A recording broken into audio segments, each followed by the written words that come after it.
Here I have Xiaomi Redmi Note 11s, and today I'm going to show you how to transfer files from the internal storage to SD card on this device. So firstly you have to go to the File Manager application.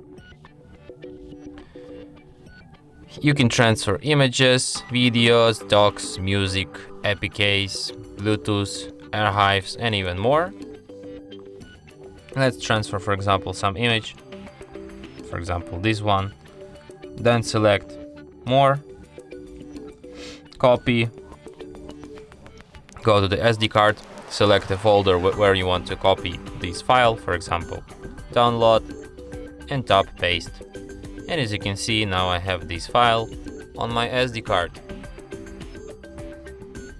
And that's it. Thanks for watching.